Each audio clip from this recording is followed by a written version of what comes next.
zadovoljen sem z igro, pristopom, borbenostjo, tudi s tem, da smo zdržali do konca. Morate vedeti, da zmagati proti Celju ni enostavna zadeva. Sigurno, ko smo imeli visoko prednost, recimo tam nekje 10 minut do konca, so igralci čist nehote pomisli, da je tekma že končana, ampak to je daleč od tega. Takrat se pravi, boj šele začne.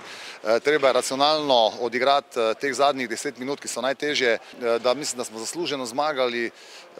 Tiste cilje, ki smo si jih postavili v igri, smo v glavnem izpolnili in na koncu nam je to pač prineslo zmago. Mi spoštujemo Maribor in tudi smo prišli na tekmu zelo motivirani. Res, da smo naredili več napak kot ponavadi.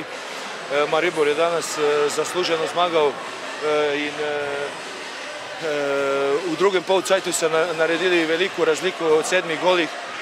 Mali smo priložnost, da bi vzeli točko, ampak po vsem, kar se je dogajalo, danes zaslužena zmaga domači.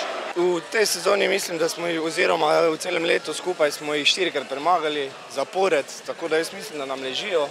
Je pa res, da proti Celju igramo boljše, so večja ekipa, se bolj motiviramo in smo mi bolj motivirani kot oni. Ne vem, letos smo sicer igrali že proti vsem trem, ampak razlika je ta, da smo igrali v gosteh pri Velenju in pri Kopru in jaz upam, da ko prijeta ekipi Kopra in Velenja k nam, da bomo isto igrali kot proti Celjanom in presenečimo tudi njih.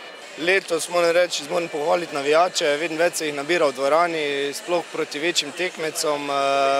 Posebej bi pohvalil naše navijače, Viole, mislim, da igrajo vedno večjem številu. Kar se pa tiče igranja v gosteh, jaz mislim, da bomo tudi v gosteh začeli zmagovati. Zdaj imamo ekipe v nadaljevanju, ki so vse premagljive in upam, da naberemo čim več točk.